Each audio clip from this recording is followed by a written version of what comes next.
Welcome back to Major Antonio's presentation of Famous Assassinations of History by Francis Johnson. Chapter 23, Alexander II of Russia, March 13, 1881. The assassination of Abraham Lincoln leads up to that of the other great emancipator of the 19th century, Alexander II of Russia, which occurred on the 13th of March, 1881, and which filled the world with horror. In one of Goethe's most famous poems, a magician's apprentice, in the absence of his learned master, sets free the secret powers of nature which his master can control by a magical formula. The apprentice has overheard the formula and has appropriated it to his own use. But lo, when the apprentice wants to get rid of the powers he has let loose, he has forgotten the magic words by which to banish them, and miserably perishes in the attempt. The poem is symbolical of the life and experience of Tsar Alexander II of Russia.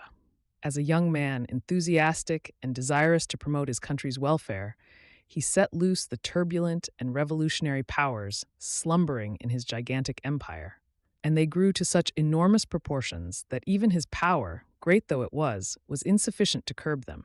Finally, he paid with his life for his attempt to confer blessings upon his subjects.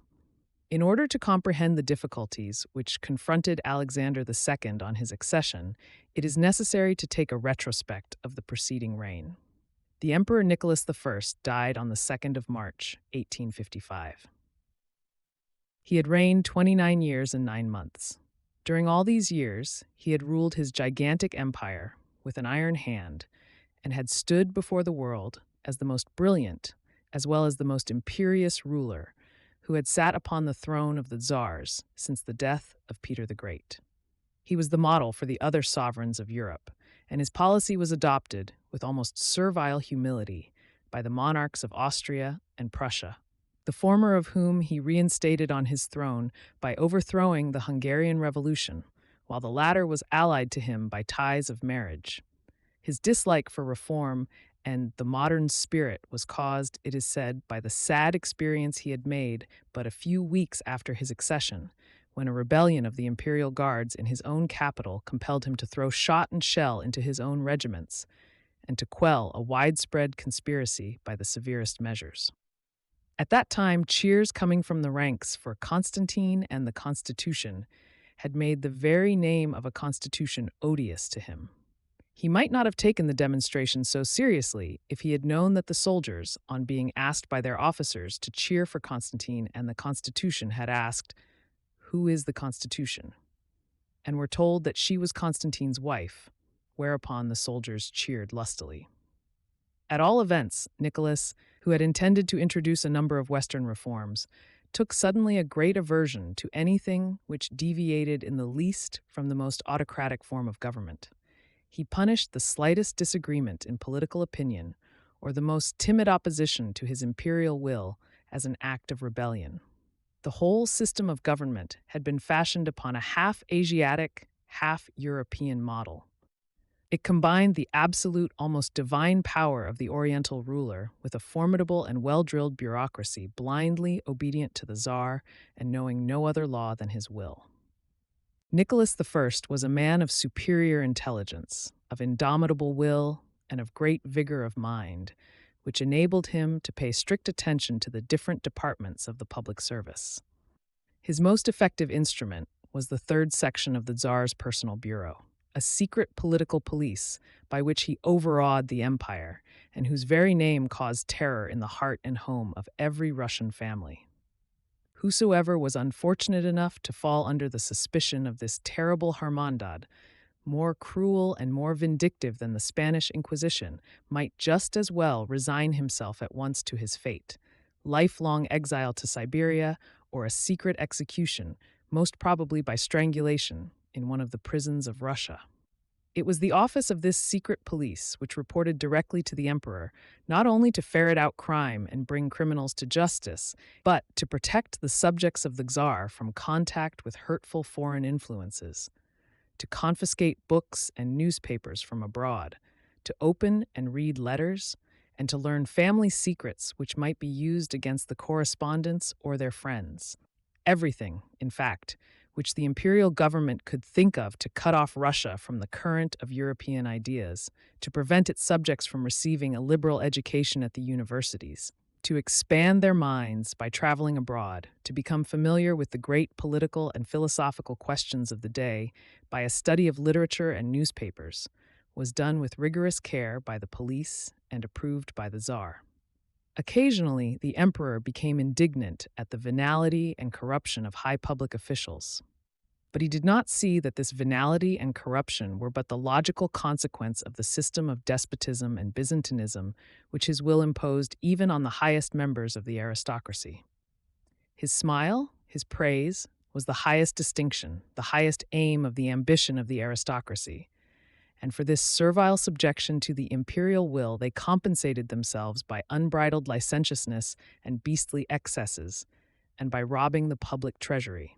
Because it was well known that the emperor looked with suspicion on the universities as nurseries of liberal or revolutionary ideas, the nobility did not send their sons thither, for fear that the young men might become infected with these ideas, and that transportation to Siberia might suddenly interrupt their studies.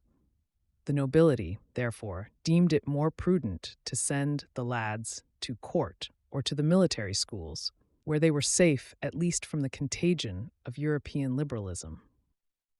It is really a wonder that, with such an organization of society and with a system of police surveillance, perhaps never equaled in the world, with a Damocles sword always suspended over their heads, there still remained a number of liberal-minded men who never abandoned the hope of better days, never renounced their dream that the time would come for Russia, as it had come for Western Europe, to enter socially and politically the family of enlightened nations, blessed with liberal institutions and freed from the despotism of semi-Oriental rulers.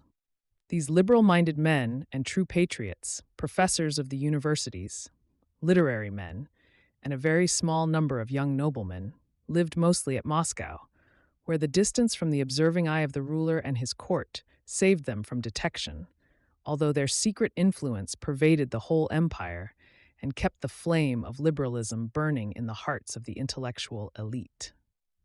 While Nicholas had thus succeeded in building up an Eastern despotism on the banks of the Neva, he endeavored at the same time to impress Europe with the idea of his unrivaled power. His army was considered one of the best in Europe, and the immense population of his empire, larger than that of any two of the other great powers, gave him almost unlimited material for recruits. The generals commanding these armies were also renowned throughout Europe. They had won their laurels in the battles against the revolutionary armies of Poland and Hungary, in conquering the warlike population of the Caucasus, and subjecting large territories in Western Asia to the white eagle of the Tsar. The Russian diplomats had the reputation of being the shrewdest in Europe, and had either by secret treaties or by matrimonial alliances succeeded in making Russian influence preponderant on the continent of Europe. The Emperor Nicholas stood therefore on a commanding height when he provoked the great Western powers of Europe, together with Turkey, to mortal combat. It was a challenge born in arrogance and political short-sightedness, and it found its deserved rebuke in a total defeat of the Russian armies and a thorough humiliation of the Russian emperor. Nicholas ought to have known that, in engaging in war with the Western powers, he not only endangered his military prestige, but put to the test also his system of domestic administration, based entirely on his autocratic will, and silently, although reluctantly, submitted to by his subjects as a tribute to his dominant position in Europe. When by the disasters of the Crimean War that position was lost, when it became clear to the Russian people that the emperor was not absolutely the universal dictator of Europe, not only his military prestige was destroyed, but his system of domestic government lost immensely in public estimation. Nicholas felt this double humiliation so keenly that it was just as much personal chagrin as physical disease, which caused his death even before the war was over. It was therefore a heavy burden which his successor, Alexander II, assumed when he ascended the throne on the 2nd of March, 1855.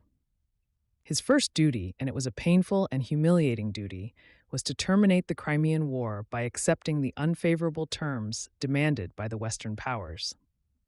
In the exhausted condition of the Russian treasury, and after the disorganization of the Russian armies by a series of disastrous defeats, nothing was left to the young Tsar but to submit to the inevitable. In doing so, he also signed the sentence of death of the autocratic rule established by his father. A general clamor for reform, for greater freedom and more liberal laws arose, and Alexander II was only too willing to grant them. He was liberal-minded himself and kind-hearted, and he was anxious to let the Russian nation partake of the progress of European civilization. He opened the Russian universities to all who desired a higher education. He reduced to a reasonable rate the price for passports, which had been enormous under Nicholas. He rescinded the burdensome press laws and modified the law subjecting all publications to a most rigorous government supervision. He issued an amnesty to Siberian exiles, including many who had been banished for political crimes. And he finally crowned this system of liberal measures by the emancipation of many million serfs, freeing them from their previous condition of territorial bondage and placing them directly under government authority. Important changes were also made in the personnel of the different departments of the public service. A thorough investigation of these departments proved that the grossest abuses existed throughout the empire. The army magazines were filled with chalk instead of flour, and officers who had been dead for 20 years still remained on the pension lists. Numerous other frauds and depredations were disclosed, which were eating up the public revenues, and which had been practiced for years by high officials who had enjoyed the protection of the late Tsar. The reforms which Alexander II introduced did not find favor with the officials, and the emancipation of the serfs fully estranged the nobility, whose interests were damaged by the loss of their slaves. The Tsar therefore soon found himself between two fires. The liberals were immoderate in their demands for still greater liberty, and the nobility attacked the government for having granted those liberal measures, predicting that the new policy would terminate in disaster, revolution, and assassination. It should not be supposed, however, that Alexander was liberal-minded in the American sense of the word. He was not even as liberalism is understood in the Western states of Europe. What he tried to be during the first years of his reign was a liberal-minded autocrat like Frederick the Great of Prussia and Joseph II of Austria, but the slightest attempt to limit his authority by any constitution he resented as a personal insult. When the landed proprietors of the province of Tver sent him a petition worded in the most humble language in which their desire for a constitution was expressed, he flew into a rage and sent the two leaders of the meeting to Siberia. But he was inclined to grant as a personal favor what some of his subjects demanded as their right, which they wanted guaranteed by law. The system of police espionage and persecution ceased because Alexander hated police denunciations. This change had almost immediately its marked effect on public life. The people commenced breathing easier. The nightmare of Siberian exile or perpetual imprisonment ceased haunting their minds. After a few years, Russian society seemed to have changed its character, its ideas, its manners. It showed its independence openly and acted as though its liberties and rights were safely secured by a Magna Charta or constitution. Many thousands of Russian noblemen went to France and England, no longer simply to amuse themselves and to live well, but to study Western institutions or to place their sons in the colleges. And no nationality has a greater faculty of assimilation than the Russian.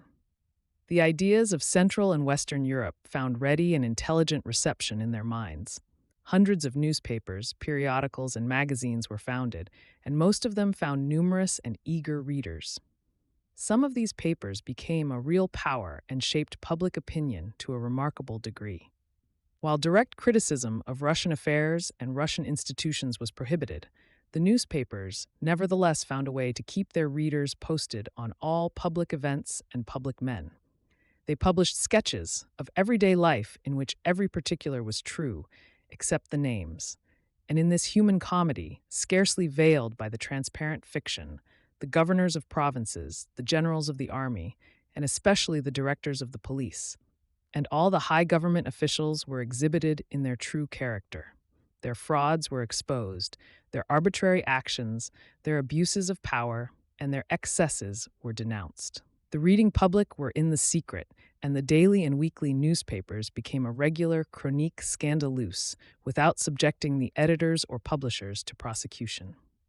While these periodicals, published in Russia under the very eyes of the Tsar and of Russian censors, did their share in undermining the authority of the government, there was another class of Russian periodicals, published at Paris, London, and Leipzig, which were free from the embarrassing observation of Russian censors, and which consequently could speak openly, mention names, attack high officials, and the imperial family.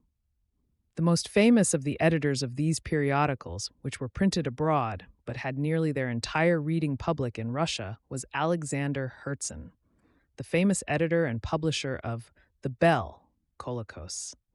Mr. Herzen was a man of great talent, and his newspaper soon gained an influence in Russia which became a real danger to the government. The Bell did more for the spread of socialism in Russia than all other publications combined. It was more active and more successful than all other newspapers in showing up the official wrongdoers of the empire and breeding among the masses contempt for the government and its officers, because every Russian who could read The Bell and got his information about Russian affairs from Alexander Herzen. The mystery always was, how did The Bell get into Russia? Since the government made a most relentless war on the paper, nobody could ever tell. The most searching investigations of the secret police failed to discover the mysterious channel through which the dangerous paper found its way into Russia. As soon as it had crossed the frontier, secret printing establishments, unknown to the police, struck off many thousand copies and circulated them gratuitously throughout the empire. It was evident that a socialistic or revolutionary committee was identified with its circulation in Russia. But the most notable result brought about by The Bell was the change of attitude in which the Russian government was placed, and, since the government was the Tsar, the attitude in which the Tsar suddenly found himself toward his subjects. The imperial government, under Nicholas, has been bold and aggressive. Under Alexander II, it was placed on the defensive. It was compelled to plead with public opinion in order to clear itself of the attacks made against it. And when these pleas failed to convince, it resorted again to the old repressive and despotic measures, which were even more odious from having become obsolete for a number of years. Autocracy, which in the hands of a strong man like Nicholas I had been a source of strength and protection, became in the hands of a weak and vacillating man a source of weakness and danger. Public opinion, which under Nicholas had been silent because it dared not assert itself, turned openly against Alexander, who had removed the bars which kept it in check and the fear which repressed its utterances. It is time here to refer shortly to the origin and growth of a political doctrine which at this time appeared in Russia, and which has had a great and pernicious influence on Russian history: nihilism. The name appears for the first time in the famous novel of Ivan Turgenev, Fathers and Sons, and designates a political program which has found its most numerous and most enthusiastic adherents among the young men and women of Russia, especially of the educated and professional classes, the students and professors of the universities. It first manifested its existence shortly after the death of the Emperor Nicholas, when, through the liberal measures of his successor, the high schools and academies of the empire were opened to the people, when the universities were filled with thousands of young students, eager to learn and imbibe philosophical and political principles which until then had been unknown to them. The nihilistic party aimed at a total regeneration of society and at the destruction of its present organization in state, church, and social institutions, and it found its explanation and excuse in the widespread corruption, brutality, and despotism of the officials. It is a mistake to confound the nihilists with the liberals, or even with the socialists who are advocating reforms or the abolition of certain political or social abuses. The nihilists are not aiming at reforms. They simply demand the overthrow and complete annihilation of the existing social system with all its institutions until nothing nihil remains standing. The reconstruction of society based upon principles of reason and justice is their ideal. But they leave the realization of this ideal to future generations, and advocate for the present the employment of all means, even the most reprehensible, for the attainment of their immediate aim. The originators and great apostles of the new party were Alexander Herzen and Bakunin, who imbued the young persons of both sexes with an implacable hatred for the present system of government and social organization. They made not only despotism, but all authority odious. The first public manifestation of nihilism was Caracasau's attempt on the life of Alexander II in 1866. It failed, and at the trial it appeared that the attempt was not founded on individual hostility, but on abhorrence of authority in general. The attempt on the life of General Treptow, Minister of Police, in 1878, showed the dangerous and rapid progress which the party had made. The assailant was an educated young woman, Vera Sasulich, who wanted to revenge official injustice by punishing one of its most prominent representatives. She was acquitted by a jury at St. Petersburg on February 5, 1878, and this acquittal, brought about by the ostentatious manifestation of the sympathy of the higher classes during her trial, caused a sensation throughout Europe. The Tsar himself was enraged at the result of the trial and devoted himself to the extermination of nihilism by all means in his power. The issue had then been dearly made. Nihilism had by that time become very aggressive. It was no longer satisfied with preaching a philosophical doctrine, but it openly advocated a policy of murder and incendiarism in order to frighten and disorganize society, and especially public officials.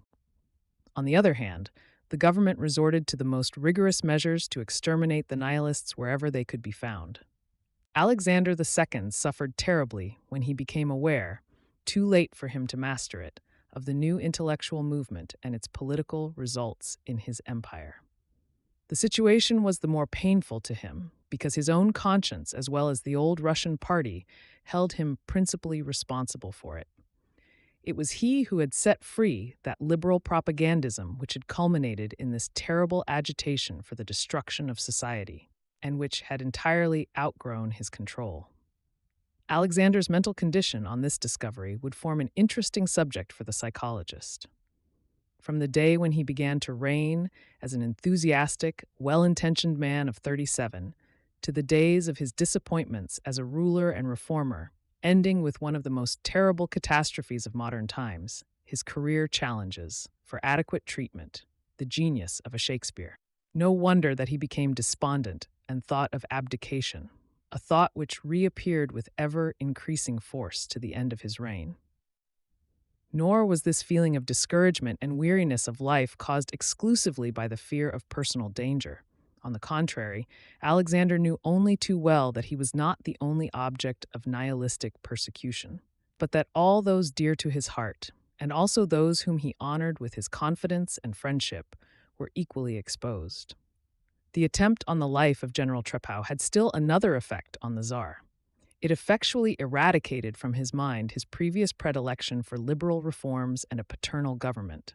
It stirred up a feeling of resentment and hatred against revolutionists, reformers, and liberals which had never been noticed in him before, and which manifested itself in the most severe measures of repression. To his great chagrin, he saw soon that these measures were utterly unavailing to repress the spirit of rebellion in the empire and in his own capital. Nihilism spread with the unconquerable fury of a contagious epidemic and defied all measures of the authorities to check it. On the 21st of February, 1879, Prince Kropotkin, governor of Charkow, was assassinated, and shortly after, attempts were made on the lives of General Drentelen, a great favorite at court, and of Count Louis Melikow, Secretary of the Interior. Alexander himself was exposed to a number of murderous attempts. His escape from the one made by Alexander Sokolov, a schoolteacher of Toropets in the district of Pskov, is almost miraculous. On the 14th of April, 1879, at 9 o'clock in the morning, the emperor, seated in an open carriage, was waiting in front of the palace of Prince Gorchakov, his Secretary of State. Sokolov approached the carriage without having been noticed by the attendants. He was well dressed, wore a military cap, and looked like a retired officer. Standing within a few feet of Alexander, he suddenly pulled forth from under his coat a revolver and, in rapid succession, fired 4 shots at him, all of which, however, missed their aim. The would-be murderer was immediately overpowered by the emperor's attendants, but during the struggle, he fired a fifth shot which severely wounded one of the servants. Sokolov had 2 capsules containing poison, fastened with wax under his armpits. He succeeded in swallowing one of them before he could be prevented, but an antidote was immediately administered and saved his life. He was sentenced to death and executed without having confessed the motive of his assault or given the names of any accomplices. After this attempt, the most vigorous and ingenious measures were taken for the emperor's protection. When, in the summer of the same year, Alexander traveled from St. Petersburg to Lavadia, he was taken to the depot in an iron carriage and escorted by 4 companies of cavalry. Moreover, the depot was surrounded by several regiments of infantry and cavalry, and nobody was permitted to approach it. Similar measures of precaution had been taken at all railway stations along the route where the imperial train was expected to stop. At all railroad crossings, police officers and detectives had been stationed to prevent even the possibility of a collision with the imperial train. Another train, filled entirely with the bodyguards and high police officials, preceded, at a short distance, the emperor and his family. A large detective force was stationed along the whole route and scoured the country for miles on both sides of the railroad, making it impossible for anybody to approach the track without being closely observed. At night, the entire route was lit up on either side with immense bonfires built at short distances in order to make the surveillance of the road as complete during the night as during the day. In order not to delay the imperial train on the road, all other trains were stopped for days, and the most stringent orders were issued that no persons should approach either the depots or any part of the railroad. That traveling under such circumstances was not a pleasure, and would make a man exceedingly nervous, if not absolutely ill, may well be imagined. But in spite of these and other precautions, almost passing human belief, a new attempt on the emperor's life was made during his return trip from Lavadia to Moscow. On the 1st of December, 1879, Alexander had arrived at Moscow safely, but about 10 or 15 minutes later, a mine exploded, which had been established under the railroad track in the immediate vicinity of the depot. The explosion occurred at the moment when the second imperial train was passing. It demolished the baggage car and threw 7 or 8 passenger cars off the track. Fortunately, nobody was seriously hurt. The emperor and his suite were on the first train this time, while the nihilists had supposed they would be on the second. Less than 3 months later, on the 17th of February, 1880, the Tsar was in much greater danger at St. Petersburg. At about 7:00 p.m. on that day, as he was on the point of entering the dining room of his palace, suddenly a terrible dynamite explosion occurred underneath the hall occupied by the imperial guards. The explosion was so violent that all the windows in that wing of the palace were shattered. The ceilings of the rooms in the lower story and of the hall of the guards were full of holes, and the floors torn to pieces, while the tables and the dishes in the imperial dining room were hurled in all directions. 8 soldiers and 2 servants of the imperial household were killed, while 45 were more or less seriously wounded. This new attempt on his life, with the attending number of victims, impressed the Tsar's mind so deeply that it brought on a new attack of melancholy, which his physicians were powerless to subdue. Domestic troubles added to his mental depression and caused apprehensions of a total collapse of his mental faculties. His general health had also greatly suffered from the long-continued strain of his nervous system. In June 1880, his wife died after a lingering illness. She was a princess of Hesse-Darmstadt, very handsome and highly accomplished when he married her in 1841. But the marriage was not a happy one.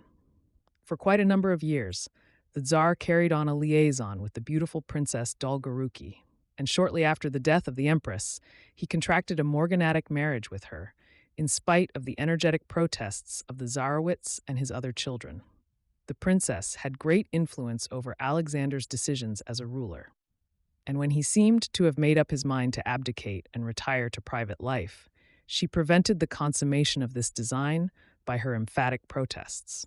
Alexander had formed the plan to transfer the crown to his son, but only on one condition: that the princess, his wife, should always be treated by the imperial family with the same consideration as the deceased empress, and that her children should also be treated as brothers and sisters by the Tsar. But when he informed the princess of this plan, she flew into a passion, rejected the proposition most angrily, saying that she knew the feelings of the Tsarowitz toward her too well to place any confidence in his promises, and demanded, as a proof of his affection for her, that Alexander should forever renounce his plan of abdication. Alexander therefore remained, much against his own inclination, on the throne until the day of his death, the 13th of March, 1881. On the forenoon of that day, he returned from the residence of the princess to the Winter Palace, driving along the St. Michael's Canal. He was escorted by a small detachment of cavalry and an adjutant of the director of police.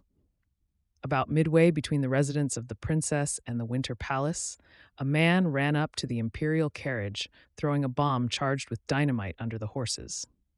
It killed 2 men of the Tsar's escort and wounded 3 others. In spite of the protests of the police officer and the driver, who insisted on taking the Tsar as rapidly as possible to the Winter Palace, he alighted, unhurt as he was, to look after the victims of the attack. In doing so, he exclaimed, "Thank God, I was not hurt." But the man who had thrown the bomb and been seized by the escort, hearing the Tsar's exclamation, replied, "Perhaps it is not time yet to thank God." At the same time, another person hurled a bomb at the feet of the emperor. His legs were broken by the explosion. His abdomen was torn open so that the intestines protruded, and his face was badly disfigured. The emperor fell to the ground, exclaiming, "Help me! Quick to the palace! I am dying!" The explosion was so violent that the windows of a church and of the imperial stables situated on the opposite side of the canal were shattered. Many persons were killed or wounded. The imperial carriage was also considerably damaged. The emperor was therefore lifted into a sleigh, which returned to the Winter Palace at a gallop. The blood flowed in great quantity from his wounds, and as he was carried up the large stairway of the palace, he fainted. The surgeons found it impossible to stop the hemorrhage, and at 35 minutes past 3 o'clock in the afternoon, he breathed his last without having recovered consciousness for a moment. The assassination caused the most intense excitement in the capital. A shout of triumph went up from the executive committee of the Nihilists, and a few days afterward, the people of St. Petersburg could read the following manifesto, which, in spite of the care of the police, had been posted in several conspicuous places. Quote, "The executive committee consider it necessary once more to announce to all the world that it repeatedly warned the tyrant now assassinated, repeatedly advised him to put an end to his homicidal obstinacy, and to restore to Russia its natural rights. Everyone knows that the tyrant paid no attention to these warnings and pursued his former policy. Reprisals continued. The executive committee never dropped their weapons. They resolved to execute the despot at whatever cost. On the 13th of March, this was done. We address ourselves to the newly crowned Alexander III, reminding him that he must be just. Russia, exhausted by famine, worn out by the arbitrary proceedings of the administration, continually losing its sons on the gallows, in the mines, in exile, or in wearisome inactivity caused by the present regime, Russia cannot longer live thus. She demands liberty. She must live in conformity with her demands, her wishes, and her will. We remind Alexander III that every violator of the will of the people is the nation's enemy and tyrant. The death of Alexander II shows the vengeance which follows such acts." Unquote. These accusations were only partly true. Alexander, on ascending the throne, had honestly tried to introduce reforms, abolish abuses, and pave the way for a progressive, liberal government. But his liberal policy did not satisfy the Nihilists, and when in self-protection he fell back on the former policy of repression, the Nihilists began a war of reprisals and finally murdered the Tsar. This concludes today's reading of Famous Assassinations of History by Francis Johnson. Join us also next week for the subsequent chapter. Subscribe to Major Intonio's channel. Thank you for listening, and so long.